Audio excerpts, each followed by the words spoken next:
Hello guys, welcome back to our YouTube channel. तो देखिए, मैं आपका दोस्त अभय आज आप लोगों के साथ लेकर आए हूँ वीडियो, जिसमें आज हम देखने वाले हैं जो भी दिल्ली यूनिवर्सिटी के सेमेस्टर 1 के स्टूडेंट हैं, आप चाहे रेगुलर के अंदर हो चाहे आप सोल के अंदर हो, आप सभी के पास जो भी बीकॉम ऑनर्स और प्रोग्राम के स्टूडेंट हैं उन सभी के पास एक सब्जेक्ट हैगा, बिजनेस लॉ का सब्जेक्ट। तो मैं आप लोगों के साथ अब लेकर आने वाला हूं इस सब्जेक्ट की कंप्लीट डिटेल्ड वीडियो, जिनके अंदर मैं आपको इस सब्जेक्ट में आपकी जो पांचों यूनिट आपके एग्जाम के अंदर आ रही हैं, जो जो सिलेबस आप कंटेंट आपके सिलेबस के अंदर दिया गया है दिल्ली यूनिवर्सिटी के अकॉर्डिंग, वो सारा सिलेबस उन डिटेल्ड वीडियो में कवर करवाने वाला हूं। यूनिट वाइज आपको वीडियोस मिलेंगी, एक यूनिट की 2-3 जितनी भी वीडियो बनेंगी, लेकिन डिटेल में सारी चीजें कवर करी जाएंगी। वो वीडियोस आपको चैनल पर अपलोड मिलने वाली हैं। तो बिना देर किए शुरू करेंगे हम अपनी आज की वीडियो। आ जाएगा पहली वीडियो इस सब्जेक्ट की, जिसके अंदर हम देखने वाले हैं इसकी यूनिट नंबर 1 का। ये पार्ट नंबर 1 है, जिसमें हम यूनिट नंबर 1 को स्टार्ट करेंगे। जिन नोट्स से मैं आपको ये वीडियोस में कवर करवा रहा हूँ सारा कंटेंट, अगर आपको वो नोट्स चाहिए तो वो पेड नोट्स हैं। जो फ्री नोट्स हैं वो टेलीग्राम चैनल पर अपलोड हो रखे हैं। अगर आपने टेलीग्राम ज्वाइन नहीं कर रखा है तो यूट्यूब चैनल के कम्युनिटी या अबाउट सेक्शन में आप देखिएगा, टेलीग्राम का लिंक मिल जाएगा, वहां से आप उसे ज्वाइन कर लीजिएगा। तो जो फ्री नोट्स हैं वो वहाँ पहले से अपलोड हो रखे हैं। ये वाले जो नोट्स हैं वो पेड नोट्स हैं। 159 रुपीज में आपको पांचों यूनिट्स के नोट्स मिल जाने वाले हैं। अगर आपको ये परचेज करने हैं तो आप मेरे को व्हाट्सएप या टेलीग्राम पर डीएम करिए, वहां पर आपको इसकी सारी डिटेल मिल जाएगी। तो चलिए अब बिना देर के शुरू करते हैं हम अपनी आज की वीडियो। देखिए, यूनिट नंबर 1 है कि जिसका नाम है आपका इंडियन कॉन्ट्रैक्ट एक्ट 1872। इस यूनिट में आपको इसका इंट्रोडक्शन के बारे में सारा करवाया गया है, क्या क्या चीजें आपके सिलेबस में दी गई हैं जो आपको कवर करनी है। तो कॉन्ट्रैक्ट क्या होता है, उसका मीनिंग, कैरेक्टरिस्टिक एंड उसके काइंड्स, फिर essential of a valid contract, offer and acceptance, consideration, contractual capacity, free consent, the legality of object, उसके अलावा वॉइड एग्रीमेंट और क्वाजी कॉन्ट्रैक्ट, ये सारी चीजें आपको कवर करनी है। ठीक है, तो देखिए सबसे पहले हम देखेंगे कि कॉन्ट्रैक्ट होता क्या है, इसका मीनिंग क्या होता है। तो a contract is a legally binding agreement between two और more party that create obligation enforceable by law. Contract क्या होता है, एक तरीके का एग्रीमेंट होता है दो पार्टीज के बीच में, जो कि कैसा होता है, लीगली बाइंडिंग होता है, मतलब लीगली इन्फोर्सिबिलिटी होती है। कोर्ट ऑफ लॉ में अगर आप चाहें तो एक दूसरे के ऊपर केस कर सकते हैं, अगर कोई भी उस एग्रीमेंट के लिए मना करता है बाद में, तो उसे हम कॉन्ट्रैक्ट कहते हैं। ये जो होता है ये दोनों पार्टीज के ऊपर कुछ ना कुछ ऑब्लिगेशंस, मतलब कोई ना कोई रिस्पॉन्सिबिलिटी क्रिएट कर देता है कि तुम्हें ये करना है, तुम्हें ये करना है। तो वो हो जाता है कि लीगल ऑब्लिगेशन क्रिएट कर देता है, जो कि इन्फोर्सेबल बाय लॉ होती है। मतलब अगर कोई भी पर्सन वो ऑब्लिगेशंस को, मतलब वो जो लाइबिलिटी होती है या जो भी रिस्पॉन्सिबिलिटी होती है उसे पूरा करने से मना करता है, तो आप उसके खिलाफ केस, मतलब उसे स्यू कर सकते हैं, कोर्ट में केस फाइल कर सकते हैं। तो वो इन्फोर्सेबल बाय लॉ का मतलब ये हो गया आपका। ठीक है, कॉन्ट्रैक्ट की ही डिफाइन बता रखी है। Contract is an agreement that typically involve an offer made by one party, जिसे हम ऑफरर कहते हैं, टू अनदर पार्टी ऑफरी। एक कॉन्ट्रैक्ट क्या होता है, एक एग्रीमेंट होता है जिसके अंदर आपकी दो पार्टीज होती हैं। पहली होती है ऑफरर, एक होती है ऑफरी। ऑफरर कौन होता है, एक पर्सन जो भी कोई ऑफर देता है, और ऑफ फ्री होता है जिसको ऑफर दिया जाता है। तो ये दोनों जो पार्टीज इन्वॉल्व होती हैं और ये दोनों एक्सेप्ट कर लेती हैं, जो जिसने ऑफर दिया और जिसको ऑफर दिया उसने एक्सेप्ट कर लिया, तो ये बन जाता है आपका एक कॉन्ट्रैक्ट। ठीक है, which offer accept under mutually agreed term, जिसके अंदर क्या होता है, जो ऑफर एक्सेप्ट करा जाता है वो म्यूचुअली एग्रीड टर्म्स पर करा जाता है। मतलब दोनों के बीच में कोई कोई बातचीत हुई होती है, वो बातचीत पर जब दोनों एग्री करते हैं तभी वो ऑफर एक्सेप्ट कर पाते हैं। When both parties have exchanged something of value, consideration, consented to terms and intended to create legal relation, a contract is formed. एक कॉन्ट्रैक्ट कब बनता है, जब दोनों जो ऑफरर है और ऑफरी है वो आपस में एक दूसरे के साथ कुछ ना कुछ चीज एक्सचेंज करें। मतलब दोनों के बीच में कुछ ना कुछ चीज एक्सचेंज हुई होनी चाहिए, जिसे हम कंसिडरेशन कहते हैं, और दोनों की कंसेंट होनी चाहिए, मतलब दोनों एग्री करने चाहिए उस कॉन्ट्रैक्ट के ऊपर, और लीगल रिलेशन वो क्रिएट करने के लिए रेडी होने चाहिए, तभी एक कॉन्ट्रैक्ट फॉर्म होता है। तो ये आपका ब्रॉड मीनिंग होता है कि एक कॉन्ट्रैक्ट क्या होता है। नेक्स्ट आता है आपका topic characteristics of a contract. एक कॉन्ट्रैक्ट की क्या क्या कैरेक्टरिस्टिक होती है आपकी। तो पहला आएगा ऑफर एंड एक्सेप्टेंस। तो one party make an offer and the other party accept it, forming the basis of agreement. एक जो कॉन्ट्रैक्ट या एग्रीमेंट होता है उसके अंदर ऑफर और एक्सेप्टेंस का होना बहुत जरूरी है। मतलब एक पर्सन कुछ ऑफर करे और जो दूसरा पर्सन है वो उस ऑफर को एक्सेप्ट कर ले, तभी वो एक कॉन्ट्रैक्ट बनता है। फिर है intention to create legal relation, तो both party must intend for the contract to be legally binding. जो दोनों पार्टीज होनी चाहिए वो एग्री करने चाहिए जिससे वो लीगली बाइंड हो जाए, तो ही एक कॉन्ट्रैक्ट माना जाएगा। अगर उनके ऊपर कोई भी लीगल ऑब्लिगेशन या लीगल बाइंडिंग नहीं आती है तो वो एक कॉन्ट्रैक्ट नहीं माना जाएगा। नेक्स्ट है कंसिडरेशन, तो each party must provide something of value money good service to other party even if nominal. Contract के अंदर जो दोनों पार्टी होनी चाहिए उन्होंने एक दूसरे को कुछ ना कुछ चीज दी हो, चाहे वो गुड्स हो, सर्विस हो या मनी हो, तभी वो एक लीगल कॉन्ट्रैक्ट माना जाएगा। भले ही उसकी वैल्यू नॉमिनल हो, मतलब मामूली सी कोई नाम के लिए कोई चीज दे दी जाए, लेकिन दोनों पार्टी कुछ ना कुछ एक्सचेंज करना चाहिए।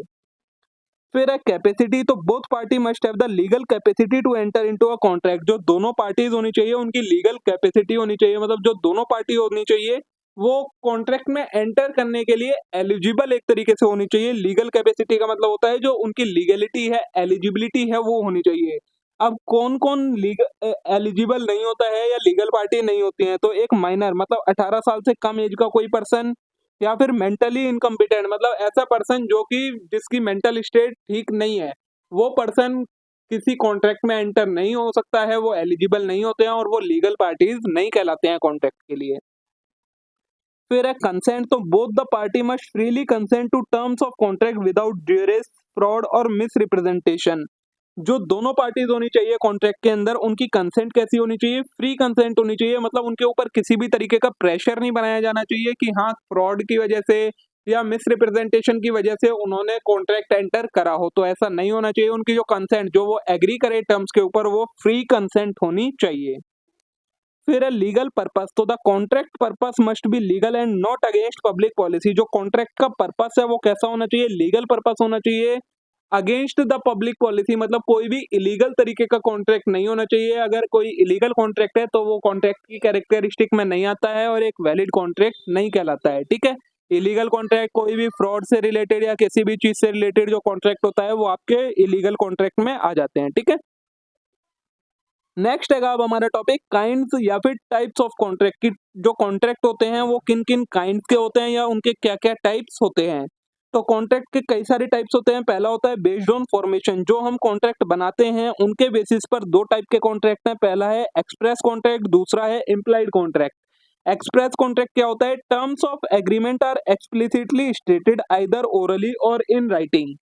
ऐसा कॉन्ट्रैक्ट जिसके अंदर जो कॉन्ट्रैक्ट की टर्म्स है, मतलब जो जो कंडीशंस हैंगी कॉन्ट्रैक्ट की, वो बोलकर या लिखकर बता दी जाए, एक्सप्रेस कर दी जाए, उन्हें कहा जाता है एक्सप्रेस कॉन्ट्रैक्ट। इम्प्लाइड कॉन्ट्रैक्ट क्या होते हैं, the agreement is inferred from the parties conduct rather than explicitly stated.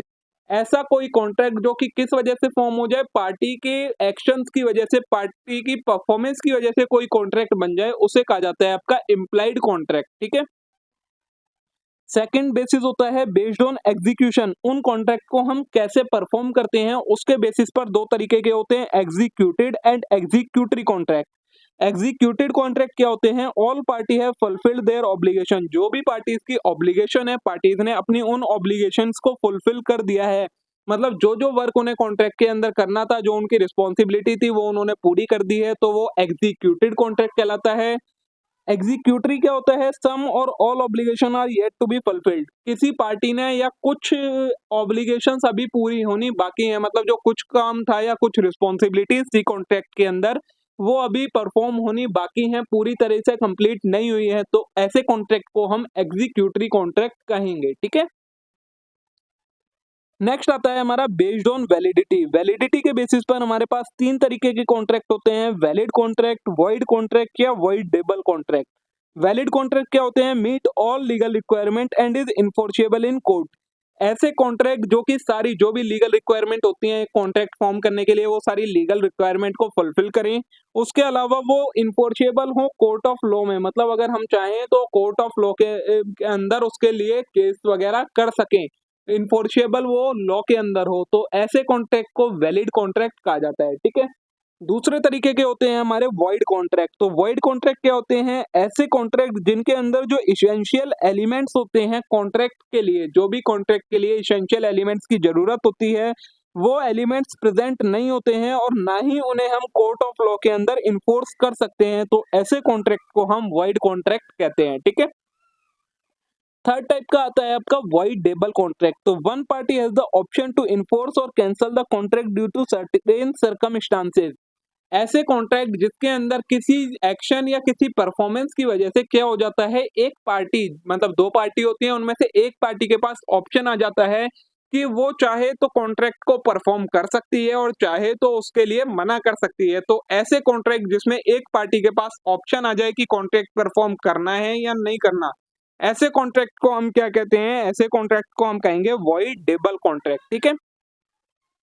Next आता है हमारा बेस्ड ऑन परफॉर्मेंस। परफॉर्मेंस के बेसिस पर कॉन्ट्रैक्ट दो तरीके के होते हैं, unilateral contract and bilateral contract. Unilateral contract कौन से होते हैं? One party make a promise in exchange for an act from the other. एक ऐसा कॉन्ट्रैक्ट जिसके अंदर एक पार्टी सिर्फ दूसरी पार्टी को प्रॉमिस दे रही है, दूसरी पार्टी एक्सचेंज में कुछ भी नहीं दे रही है, तो ऐसे कॉन्ट्रैक्ट को हम कहते हैं यूनिलैटरल कॉन्ट्रैक्ट, जिसके अंदर एक पार्टी अपनी ऑब्लिगेशन फुलफिल कर चुकी है, अपनी रिस्पॉन्सिबिलिटी निभा चुकी है, लेकिन दूसरी पार्टी ने नहीं करी है, तो ऐसे कॉन्ट्रैक्ट को कहा जाता है यूनिलैटरल कॉन्ट्रैक्ट, जिसमें सिर्फ एक पार्टी ही एक्सचेंज करे चीजें। वहीं बाइलेटरल कॉन्ट्रैक्ट क्या होते हैं? Both party exchange promise to perform certain act. ऐसे कॉन्ट्रैक्ट जिसके अंदर जो दोनों पार्टी हैं वो प्रोमिसेस को एक्सचेंज करें कुछ ना कुछ एक्शन या रिस्पॉन्सिबिलिटीज ऑब्लिगेशंस लेने के लिए, तो ऐसे कॉन्ट्रैक्ट को कहा जाता है बाइलेटरल कॉन्ट्रैक्ट। ठीक है। नेक्स्ट है based on nature of obligations. Obligation मतलब किसकी क्या रिस्पॉन्सिबिलिटी आती है, उसके बेसिस पर दो तरीके के होते हैं, conditional contract and unconditional contract. Conditional contract क्या होते हैं? The obligations of party depend on certain event और कंडीशन ऑकरिंग। ऐसे कॉन्ट्रैक्ट जिनके अंदर जो पार्टीज की ऑब्लिगेशंस होती है, मतलब जो उनकी रिस्पॉन्सिबिलिटी होती है, वो किसी एक इवेंट के ऊपर डिपेंड करती है कि अगर वो इवेंट हुआ या को वो इवेंट नहीं हुआ, उसके बेसिस पर वो कॉन्ट्रैक्ट परफॉर्म होगा कि अगर वो चीज होती है तो ये कॉन्ट्रैक्ट होगा, ये वो चीज नहीं हुई तो ये कॉन्ट्रैक्ट भी नहीं होगा। ऐसे कॉन्ट्रैक्ट को हम कहते हैं कंडीशनल कॉन्ट्रैक्ट। ठीक है। अनकंडीशनल कॉन्ट्रैक्ट क्या होते हैं? Obligations are not contingent upon any external work. एक ऐसा कॉन्ट्रैक्ट जिसके अंदर जो उसकी परफॉर्मेंस है या उसकी ऑब्लिगेशंस है वो किसी दूसरे इवेंट के ऊपर डिपेंड नहीं करती है, ऐसे कॉन्ट्रैक्ट को हम क्या कहते हैं? अनकंडीशनल कॉन्ट्रैक्ट कहते हैं। ठीक है। तो ये हो गए आपके टाइप्स या काइंड्स ऑफ कॉन्ट्रैक्ट की किस किस बेसिस पर हमारे कौन कौन से टाइप के कॉन्ट्रैक्ट्स होते हैं।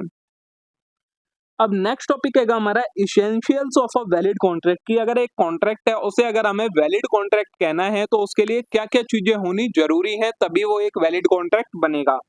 तो सबसे पहले एक कॉन्ट्रैक्ट के वैलिड होने के लिए उसमें ऑफर एंड एक्सेप्टेंस का होना बहुत जरूरी है। अब ऑफर क्या होता है? One party must express a willingness to enter into agreement under certain terms and conditions. Offer क्या होता है? एक तरीके का एग्रीमेंट होता है जिसके अंदर एक पार्टी अपनी विलिंगनेस, जो उसकी इच्छा होती है, वो एक्सप्रेस करता है दूसरी के सामने, दूसरी पार्टी के सामने, कि मेरे को मेरी ये विल है, तो उसे कहा जाता है ऑफर। ठीक है।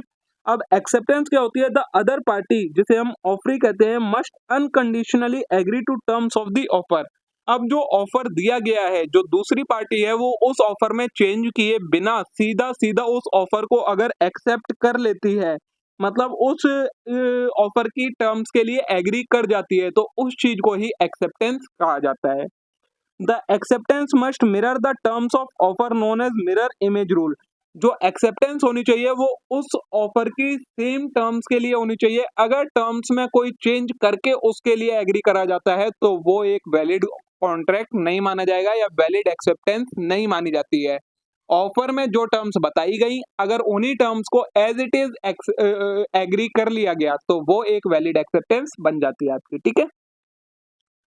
सेकंड है हमारा कंसीडरेशन। तो consideration refers to something of value exchange between the parties to a contract. Consideration क्या होता है? ऐसी कोई वैल्यू जिसके मतलब ऐसी कोई चीज जो कि एक्सचेंज होती है पार्टीज के बीच में इन अ कॉन्ट्रैक्ट, उसे कहा जाता है कंसीडरेशन। अब चाहे वो तो कोई वैल्यू हो सकती है या कोई प्रॉमिस हो सकता है या कोई और गुड्स वगैरह हो सकता है। ठीक है। It could be money, goods, service, promise to perform an act, refraining from doing something that one has right to do। इसके अंदर क्या क्या चीज आती है आपकी कंसिडरेशन में? मनी हो सकती है, गुड्स हो सकते हैं, सर्विसेज हो सकती है, कुछ करने का प्रॉमिस हो सकता है या फिर कुछ चीज ना करने का प्रॉमिस हो सकता है। ये सारी चीजें आपकी क्या बनती हैं, एक वैलिड कंसिडरेशन कहलाती है और तभी एक वैलिड कॉन्ट्रैक्ट बनता है। ठीक है। Consideration ensures that both party have a stake in contract and bind them to their promise. Consideration क्या इंश्योर करती है कि जो पार्टीज रहेंगी कॉन्ट्रैक्ट के अंदर उनकी दोनों की कुछ ना कुछ ऑब्लिगेशन है और वो दोनों अपने अपने प्रोमिसेस के लिए बंध जाएं, ऐसी चीज को हम कंसिडरेशन कहते हैं। ठीक है। अब नेक्स्ट है हमारा कॉन्ट्रेक्चुअल कैपेसिटी। तो both party must have the legal capacity to enter into a contract. जो दोनों पार्टीज होनी चाहिए उनकी लीगल कैपेसिटी होनी चाहिए कि वो कॉन्ट्रैक्ट के अंदर एंटर कर सकें। This means they must be of legal age. उनकी सबसे पहले एज लीगल होनी चाहिए, मतलब वो माइनर नहीं होनी चाहिए। माइनर कौन होता है? कोई भी 18 ईयर से कम एज का जो पर्सन है वो माइनर कहलाता है। तो कोई भी माइनर एक कॉन्ट्रैक्ट नहीं बना सकता है। फिर मेंटली कॉम्पिटेंट होनी चाहिए, मतलब उनकी मेंटल हेल्थ सही होनी चाहिए, कोई अनस्टेबल मेंटल हेल्थ का पर्सन नहीं होना चाहिए। फिर not under the influence of drug और alcohol that impair their judgment. किसी तरीके के नशे वाला व्यक्ति नहीं होना चाहिए जो कि उसके जजमेंट को कोई भी इन्फ्लुएंस कर सके, ऐसा कोई पर्सन नहीं होना चाहिए। Individual who lack capacity such as minor और mentally incompetent person can not legally enter into a contract. ऐसा कोई भी इंडिविजुअल जो कि माइनर हो या मेंटल इनकम्पिटेंट हो तो वो एक लीगल कॉन्ट्रैक्ट के अंदर एंटर नहीं कर सकता है, मतलब एक लीगल कॉन्ट्रैक्ट क्रिएट नहीं कर सकता है। ठीक है। नेक्स्ट है हमारा फ्री कंसेंट। तो consent must be given freely given by both parties without any coercion, undue influence, representation और मिस्टेक। जो कंसेंट होनी चाहिए वो फ्री होनी चाहिए। कंसेंट क्या और का मतलब क्या होता है? किसी चीज के लिए एग्री करना, वो चीज कहलाती है आपकी कंसेंट। तो अगर जो पार्टीज हैं वो किसी भी चीज के लिए एग्री कर रही हैं तो वो फ्रीली एग्री करनी चाहिए, उनके ऊपर किसी भी तरीके का प्रेशर नहीं होना चाहिए। अब प्रेशर किन किन चीजों की वजह से हो सकता है? कोअर्जन, अनड्यू इन्फ्लुएंस, मिसरिप्रेजेंटेशन और मिस्टेक।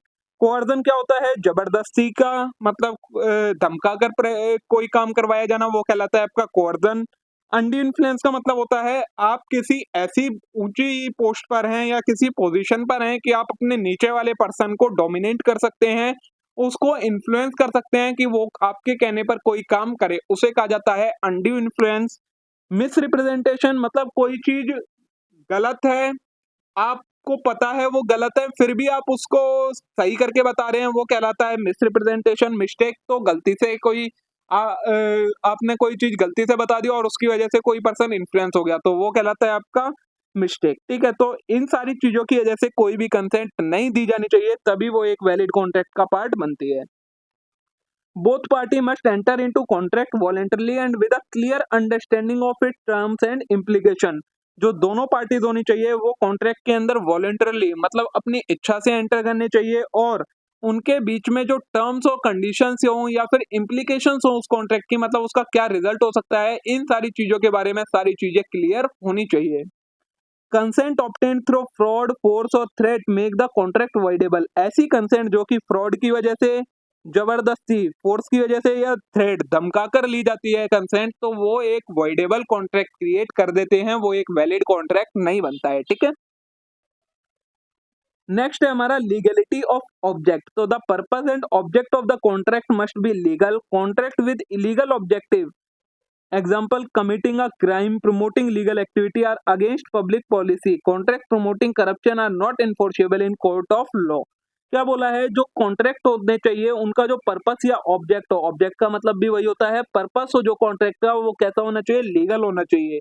अब इलीगल ऑब्जेक्ट वाले में क्या क्या चीजें आ जाती है आपकी? तो कोई क्राइम करने के लिए कोई कॉन्ट्रैक्ट करना या फिर किसी इलीगल एक्टिविटी को प्रमोट करने के लिए कोई कॉन्ट्रैक्ट करना, तो ये सारी चीजें आपकी इलीगल ऑब्जेक्टिव वाली चीजें आ जाती हैं। तो इनके लिए कोई भी कॉन्ट्रैक्ट बनता है वो एक वैलिड कॉन्ट्रैक्ट नहीं कहलाएगा। जो कॉन्ट्रैक्ट का पर्पस होना चाहिए वो लीगल पर्पस होना चाहिए। ठीक है। ये हो गया आपका किस चीज का कंसेप्ट है, ये सारी आपकी थी कि आपको किस तरीके से क्या क्या एक चीजें होती हैं एक वैलिड कॉन्ट्रैक्ट के लिए, इसेंशियल चीजें क्या क्या होती हैं, क्या क्या उसके कंपोनेंट होते हैं। अब नेक्स्ट जो टॉपिक हमें देखना है वो है वॉइड एग्रीमेंट का, कि वॉइड एग्रीमेंट क्या होता है। A void agreement is one that lack one और more essential elements of a valid contract from the beginning. एक ऐसा कॉन्ट्रैक्ट या एक ऐसा एग्रीमेंट जिसके अंदर जो एक वैलिड कॉन्ट्रैक्ट के लिए एसेंशियल एलिमेंट की जरूरत होती है उनमें से कोई भी एलिमेंट मिसिंग है तो उस कॉन्ट्रैक्ट को हम वॉइड कॉन्ट्रैक्ट कह देते हैं। As a result void agreement is considered to have no legal effect meaning it can not be enforced by either party. तो जो एक ऐसे कॉन्ट्रैक्ट होते हैं वो कॉन्ट्रैक्ट तो बनते ही नहीं है, एग्रीमेंट ही रह जाते हैं। तो वॉइड एग्रीमेंट जो होते हैं उनका कोई भी लीगल इफेक्ट नहीं होता है, वो किसी भी पार्टी के लिए इन्फोर्सेबल नहीं होते हैं, वो कहलाते हैं आपके वॉइड एग्रीमेंट। अब वॉइड एग्रीमेंट के अंदर आपके कौन कौन से एग्रीमेंट आ जाते हैं, तो पहला आता है एग्रीमेंट विदाउट कंसीडरेशन। तो a promise made without consideration is not enforceable as a contract. एक ऐसा प्रॉमिस जिसके अंदर कोई भी कंसीडरेशन नहीं है, मतलब दोनों पार्टीज के बीच में कोई चीजें एक्सचेंज नहीं हुई है, सिर्फ एक ही पार्टी चीजें एक्सचेंज कर रही है, तो वो आपका एक वैलिड कॉन्ट्रैक्ट नहीं कहलाता है और वो वॉइड एग्रीमेंट कहलाता है। For example, a promise to have a gift in future without receiving anything in return generally not enforceable. एक प्रॉमिस करा गया कि मैं तुम्हें फ्यूचर में गिफ्ट दूंगा, लेकिन उसके लिए रिटर्न में कुछ नहीं लिया गया, तो ये एक आपका वैलिड कॉन्ट्रैक्ट नहीं बनेगा, इन्फोर्सेबल नहीं होगा। नेक्स्ट है agreement in restraint of marriage. तो agreement that restrict a person right to marry are void. एक ऐसा एग्रीमेंट जिसके अंदर एक पर्सन को रोका जाता है कि तुम शादी नहीं करोगे, वो कैसा होता है आपका वॉइड कॉन्ट्रैक्ट, वॉइड एग्रीमेंट होता है। This include contract that prevent a person from marrying a specific individual और impose other condition on marriage. इस टाइप के कॉन्ट्रैक्ट के अंदर जो ये एग्रीमेंट होते हैं, क्या करा जाता है, एक पर्सन को एक स्पेसिफिक इंडिविजुअल से शादी करने के लिए रोका जाता है या फिर शादी के ऊपर कुछ कंडीशंस लगा दी जाती हैं, तो वो सारे आपके वॉइड एग्रीमेंट होते हैं, कोई भी वैलिड कॉन्ट्रैक्ट नहीं बनता है। नेक्स्ट है आपका agreement in restraint of trade. तो contract that unreasonably restrict a person trade और प्रोफेशन आर वॉइड। ऐसे एग्रीमेंट जो किसी पर्सन को कोई ट्रेड मतलब कोई बिजनेस या कोई प्रोफेशन को करने से रोकें, वो सारे एग्रीमेंट भी आपके वॉइड एग्रीमेंट होते हैं।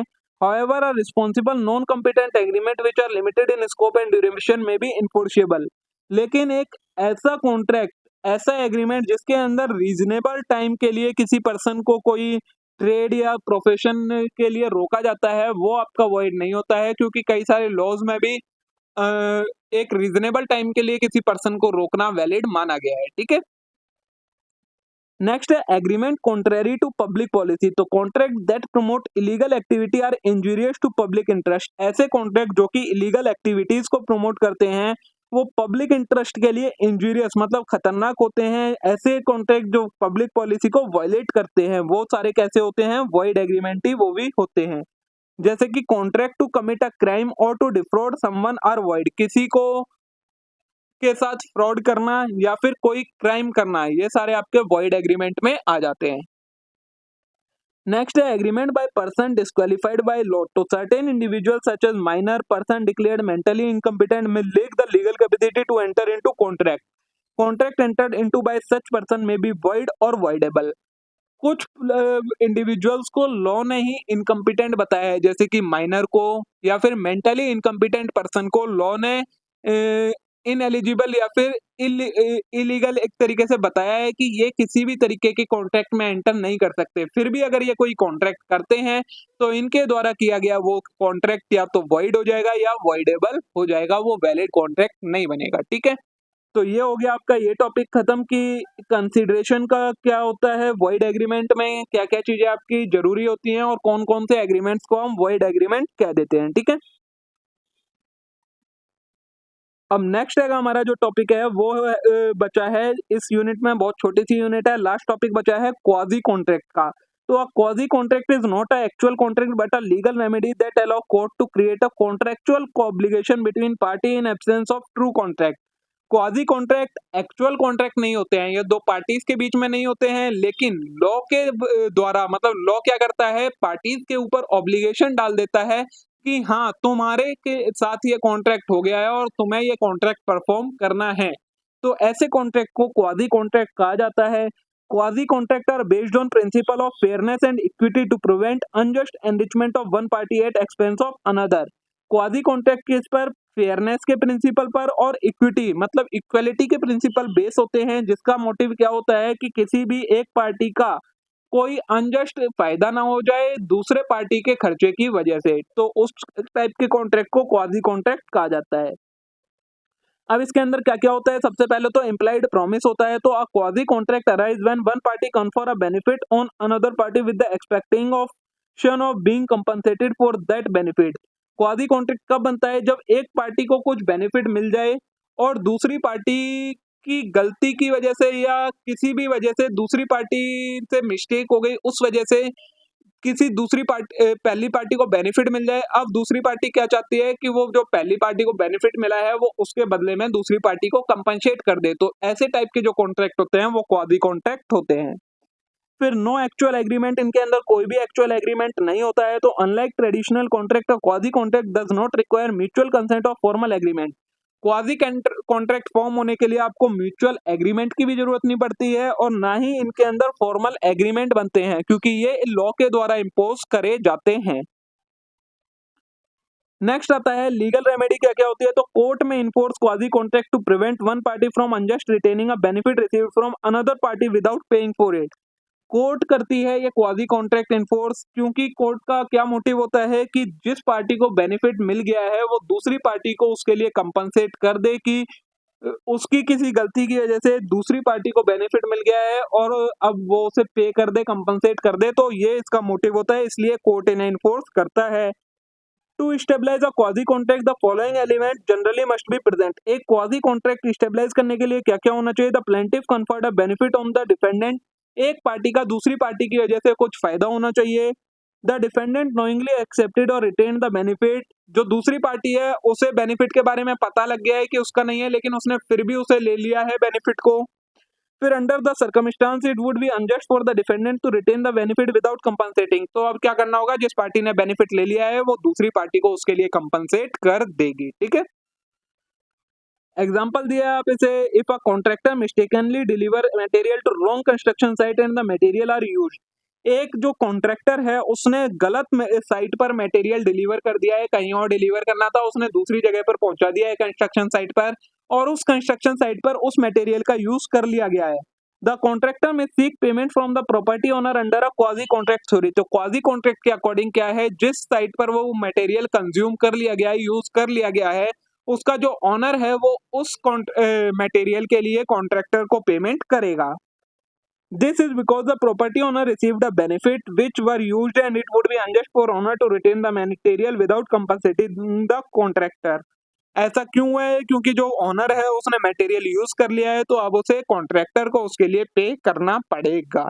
ठीक है, तो देखिए दोस्तों यहाँ पर आपकी इसी के साथ ये यूनिट नंबर 1 कंप्लीट हो जाती है। छोटी सी यूनिट थी, हाफ एन आवर के अंदर हमने सारी यूनिट कवर कर ली है। जो जो टॉपिक आपके एग्जाम के लिए रिलेवेंट है, आपके सिलेबस में दिए गए हैं, वही सारी चीजें मैंने आपको कवर करवाई हैं, उससे ज्यादा कुछ भी एक्स्ट्रा नहीं करवाया। होप सो आप सभी के लिए वीडियो यूजफुल रही होगी। वीडियो अच्छी लगी हो वीडियो को लाइक करना मत भूलिएगा, चैनल को जरूर सब्सक्राइब कर लेना इस टाइप के और कंटेंट के लिए। अब हम मिलेंगे नेक्स्ट वीडियो में। Thank you.